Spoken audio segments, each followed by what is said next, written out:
I think it's good because what happened there is other people who never watch boxing or they don't know anything about boxing, they wanna watch Jake Paul because he's coming from he bring fans from other world, right? Yeah. That's good because everybody enjoy it. Would you ever entertain that idea when you're done? Maybe. There are some reports now coming out that Canelo Jake Paul is a thing in May as well, which, by the way, what a freaking year for Canelo Alvarez. Holy shit. Those are two gigantic paydays. Canelo Alvarez has finally shared his first words about his rumored fight with Jake Paul Canelo, and Jake have reportedly reached an agreement to square off in May. The bout is expected to serve as a warm-up for Canelo as he gears up to defend his unified super middleweight titles against Terence Crawford on September 13th at T-Mobile Arena in Las Vegas.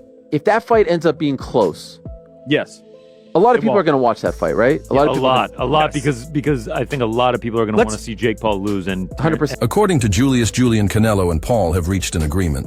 However, key details such as the weight class and number of rounds remain uncertain, with a record of 62-22. Canelo has never been one for exhibitions, making it unlikely he'd entertain anything less than a legitimate bout. Canelo versus Paul is poised to surpass the Mexican Star's September showdown. With Terence Crawford off in PPV sales, Jake Paul's immense social media presence boasting 23.6 million Instagram followers and 26 million YouTube subscribers gives the fight a massive... You said that you'd like to go up against Canelo Alvarez. What gives you the right to call out a 59-2 boxer, one of the greatest of all time, when you've not yet proven yourself? I'm predicting what's going to happen 3 more years from now. So I'm going to get to his skill level and beat him. I have one of the greatest self-belief systems in the world, and I know what I'm capable of. And with this new team, I can give Canelo a serious run for his... Crawford's popularity pales in comparison. His last pay-per-view bout against Israel Madrimov on August 3rd was a complete flop, drawing an estimated 75,000 to 100,000 buys, if not for Turkey. Al-Sheikh's willingness to throw big money at Alvarez. A fight with Crawford wouldn't even be worth considering. Social media is buzzing with disbelief as fans refuse to believe. Canelo would lower himself to fighting YouTuber turned boxer Jake Paul, yet in a recent interview with TMZ Sports, the Mexican superstar made it clear if the price is right, he's open to it. Financially, a showdown with Jake could far outweigh the payday from his scheduled May bout against IBF super middleweight champion William Skull. There is already an agreement for Jake Paul to be Canelo Alvarez's rival in May of this year. A source very close to the operation informs me the event will be co-promoted by Canelo Promotions MVP and PBC, said Julius Ulanis on X about Canelo Alvarez versus Jake Paul fight in May.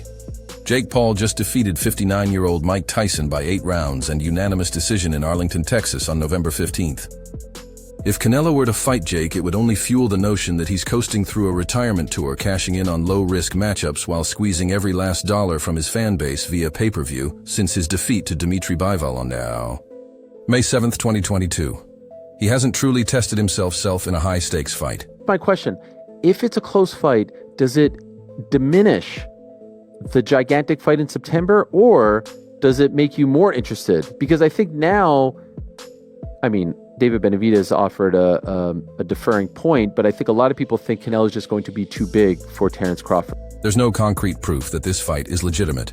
A suspicion even fans seem to share amid the speculation. Boxing commentator Wade Plens has stepped in to offer his take on the situation. I thought if this was ever going to happen, it would be years from now. He wrote on S, reacting to the update. Plens wrote, but in 3 months, while Canelo is still a sitting champ, if this is real, it's the last thing anyone would expect. Right now, he added what he wrote next, though. Dispelled the supporters' delusion that the battle wasn't real. I don't know one way or another. But there are too many respected journal and analysts talking for this to just be nothing, he added. Could be a bad source or a purposeful bait. But this isn't something reporters just make up, as Plem said. The media wouldn't take the claims seriously. If it were wholly false, it appears that Ariel Helwani is in favor of the May fight on the February 4th episode of The Ariel Helwani Show. The seasoned MMA journalist appeared to accept the report at face value, though he stopped short of verifying its legitimacy. He also made no mention of the possibility that it could be fabricated or, as Plem suggested, a deliberate ruse. This could indicate that the rumor has some merit and that Canelo Alvarez will be involved in 2 highly anticipated bouts in 2025. There are some reports now coming out that Canelo versus Jake Paul is a thing in May. as well. Which, by the way, what a freaking year for Canelo Alvarez, holy. Those are two gigantic paydays. These are two massive things, Helwani said. While a showdown between Canelo Alvarez and Jake Paul might sound like pure speculation, EXP reactions. And emerging reports hint that there could be more to it than mere fantasy. Whether this clash materializes remains to be seen. But for now, what do you think, could this fight actually happen? He told me before his goal is to fight Canelo. So that's, where his mindset's at. It get f***ed up by Canelo. Oh, I'm sorry. This TMG. You can curse.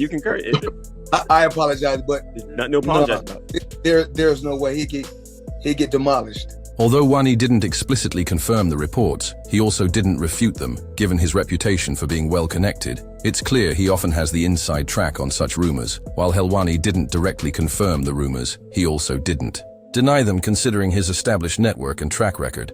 It's evident that he's often in the know when it comes to such speculation. Not many are betting on Jake Paul to stand a chance in his potential showdown with Canelo Alvarez this May. For Cinco Deo, the cruiserweight has built his career largely by facing non-boxers, capitalizing on their age or skill gaps to secure victories. A showdown between Paul and Canelo would be a lopsided affair, offering little incentive for most viewers to shell out money.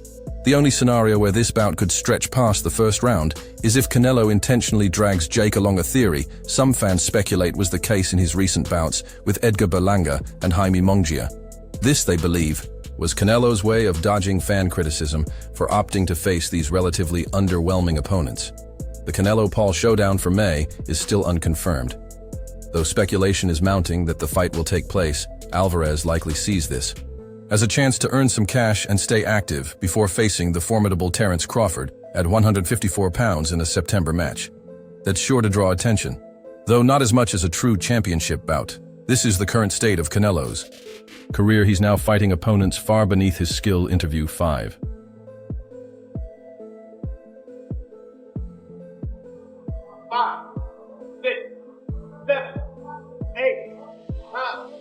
Jake has earned a significant fortune through boxing, with an estimated net worth of $100 million. His massive social media presence on platforms like Instagram and YouTube enables him to rake in millions for each fight, whether he's facing non-box or legends past their prime, such as Mike Tyson. His loyal fan base continues to tune in eagerly. I mean this respectfully to Jake Paul. This is Canelo we're talking about. Potentially top 5, this fight doesn't last around, said Oladipo to Deone Boxing about the Canelo Alvarez versus Jake Paul rumored fight for May. Oladipo added, if Canelo wanted to get Jake Paul out of there and around in a minute, I believe he does that. Again, this is no discredit to Jake Paul. I think what Jake Paul has done in the sport of boxing has been incredible. I think what him and his brother have done, just in the world of entertainment, has been incredible. But Jake Paul is fighting a guy that is pound for pound, a guy that has only lost to Dimitri Bivol and Floyd Mayweather, a guy that is still very much on the top of his game. Canelo versus Paul is about right for one round. You have to think that Canelo is carrying him if it goes past the first round, Oladipo said. The courage of Jake Paul wanting to get in the ring with Canelo at this stage of Canelo's career is brave. This isn't Anderson Silva. This isn't Mike Tyson. This is a legit live boxer. It's crazy, but considering the numbers they did on Netflix, I can imagine Jake Paul sitting down with Netflix and saying, how can we get something like that again? However, a showdown between Canelo and Jake Paul has the power to completely revolutionize the boxing scene. Moreover, my question, if it's a close fight, does it diminish the gigantic fight in September, or does it make you more interested? Because I think now, I mean, David Benavidez offered a deferring point, but I think a lot of people think Canelo is just going to be too big for Terence Crawford. Jake Paul has also hinted he will return to fight in July in New York. The YouTuber-turned-boxer has hinted at a major announcement regarding his upcoming fight, marking his first since his triumph over Mike Tyson in the blockbuster event last November. Paul's appeal in the ring and his ambitions are on the rise, with speculation mounting about a range of potential matchups. Among the rumored opponents are a rematch with Tommy Fury and an ambitious bid to get Canelo Alvarez to step into the ring. If Paul faces Alvarez, it would probably act as a warm-up for his highly anticipated pound-for-pound showdown with Terence Crawford, with numerous reports indicating that the bout is set for September in Las Vegas. However, Paul appeared to announce his own return date on social media, so things don't quite fit up. He posted on X, "It's time, Saturday, July 5th, New York, New York. Any matchup with the pound-for-pound great would be ruined if Paul were to return on July 5th. The reason for this is that Alvarez won't be able to fight Paul in July, as he has already committed to facing Crawford just 2 months later in September. It would be a daring decision for the unified 168 LBS champion to break from his tradition of competing. During the Mexican holiday weekends in May and September each year, Paul has teased that his upcoming challenge will be his hardest to date, sharing a video of himself getting back to training at his gym in Puerto Rico.